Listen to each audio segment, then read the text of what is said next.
You know, I have laser eyes on my profile on Yes, Twitter, we've Lex. noticed. What does that mean? And the What? significance of laser eyes is to focus on the thing that Yes, can make a difference. yes, And if I look at the civilization, I would say half the problems in the civilization are due to the fact that our understanding of economics and money is defective. Half, 50%. I don't know, it's worth $500 trillion worth of problems. Like money, money represents all the economic energy in the civilization, and it kind of equates to all the products, all the services, and all the assets that we have and we're ever gonna have. So that's half. The other half of the problems in the civilization are medical and military and political and philosophical and, natural.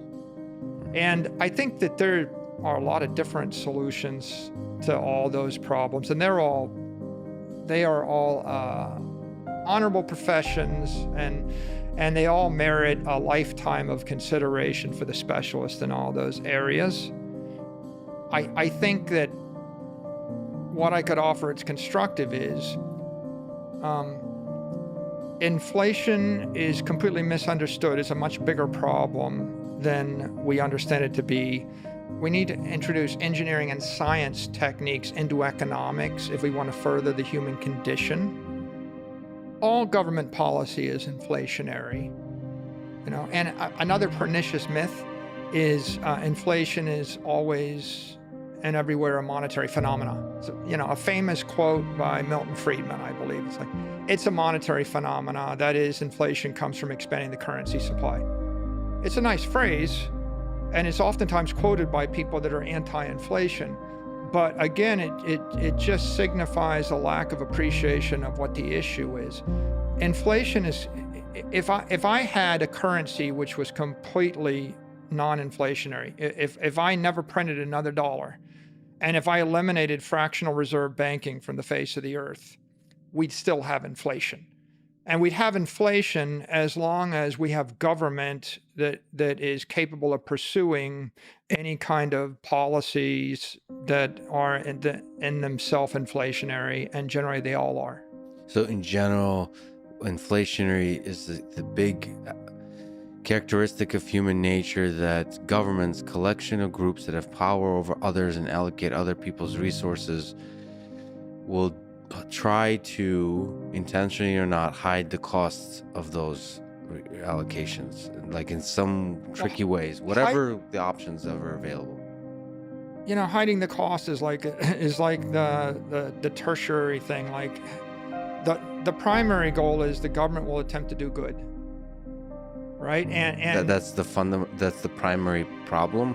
They will attempt to do good, and they will do it. They will do good imperfectly, and they will create, oftentimes, as much damage, more damage than the good they do. Most government policy will be iatrogenic. It will create more harm than good in the pursuit of it. But it is what it is.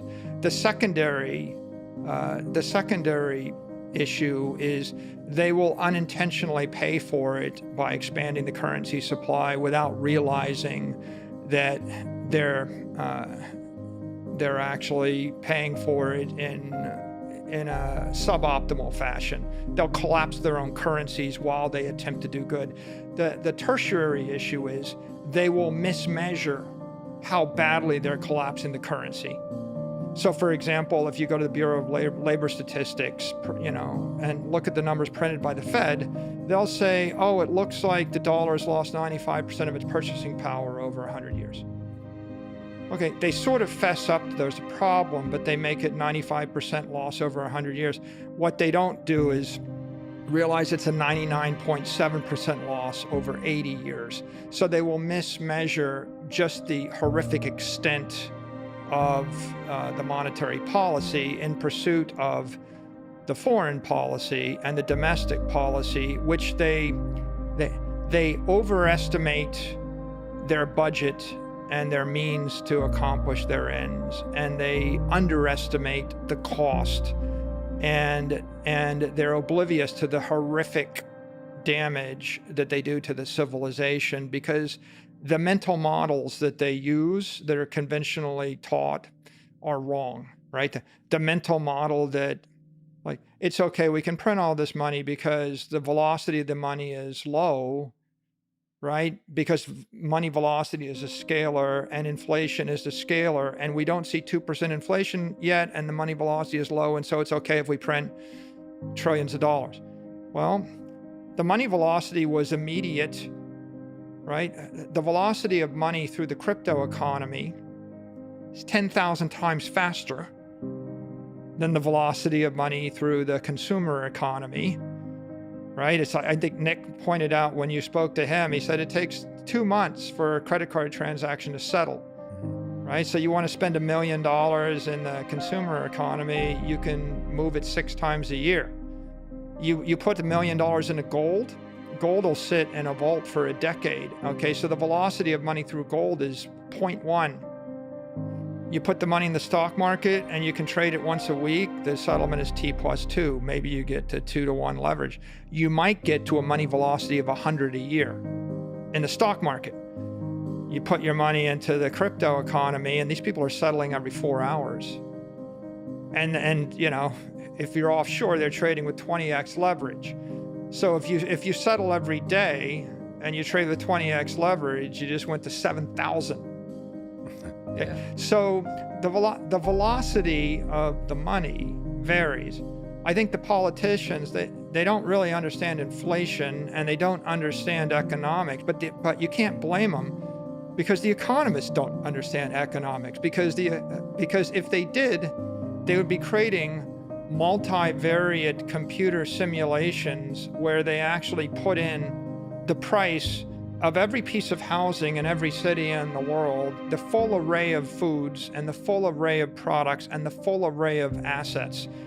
And then on a monthly basis, they would publish all those results. And that's a high bandwidth requirement. And I think that people don't really want to embrace it. And also there's the most pernicious thing, but there's that phrase, you know, you can't tell people what to think, but you can tell them what to think about. The most pernicious thing is I get you to misunderstand the phenomena so that even when it's happening to you, you don't appreciate that it's a bad thing and you think it's a good thing. So if housing prices are going up 20% year over year, and I say this is great for the American public because most of them are homeowners, then I have misrepresented a phenomena. Inflation is 20%, not 7%, and then I have misrepresented it as being a positive rather than a negative. And people will stare at it, and you could even show them their house on fire and they would perceive it as being great because it's warming them up and they're going to save on their heat costs. It does seem that the cruder the model, whether it's economics, whether it's psychology, the easier it is to weave whatever the heck narrative you want, and not in a malicious way, but just like it's some kind of like emergent phenomena, this narrative thing that we tell ourselves. So you can tell any kind of story about inflation. Inflation is good, inflation is bad. Like the cruder the model, the easier it is to tell a narrative about it. And that's what so like if you take an engineering approach, I feel like it becomes more and more difficult to run away from sort of a true deep understanding of the dynamics of the system. I mean, honestly, if you went to 100 people on the street and you asked them to define inflation, how many would say it's a vector tracking the change in price of every product, service, asset in the world over time? No. Not many. Now, if you went to them and you said, you know, do you think 2% inflation a year is good or bad? The majority would probably say, well, I hear it's good. You know, Yeah. The majority of economists would say 2% inflation a year is good. And of course, look at the ship next to us. What if I told you that the ship leaked 2%, right, of its volume every something, right? The ship is rotting 2% a year. That means the useful life of the ship is 50 years. Now, ironically, that's true. Like a wooden ship had a 50-year to 100-year life. 100 would be long, 50 years, not unlikely. So when we built ships out of wood, they had a useful life of about 50 years, and then they sunk, they rotted. There's nothing good about it, right? You build a ship out of steel, and it's zero as opposed to 2% degradation. And how much better is 0% versus 2%? Well, 2% means you have a useful life of, it's half-life of 35 years. 2% is a half-life of 35 years. That's basically the half-life of money and gold. If I store your life force in gold, under perfect circumstances, you have a useful life of 35 years. 0% is a useful life of forever. So 0% is immortal. 2% is 35 years average life expectancy. So the idea that you would think the life expectancy of the currency in the civilization should be 35 years instead of forever is kind of a silly notion. But the tragic notion is it was 7 into 70 or 10 years. The money has had a half-life of 10 years, except for the fact that in weak societies in Argentina or the like, the half-life of the money is 3 to 4 years. In Venezuela, 1 year. So the United States dollar and the United States economic system was the most successful economic system in the last 100 years in the world. We won every war. We were the world superpower.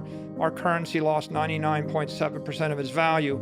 And that means, horrifically, every other currency lost everything. Right. In essence, the other ones were 99.9, except for most that were 100% because they all completely failed. And you've got a mainstream economic community, that thinks that inflation is a number and 2% is desirable. It's kind of like, remember George Washington? You know how he died? No. Well-meaning physicians bled him to death.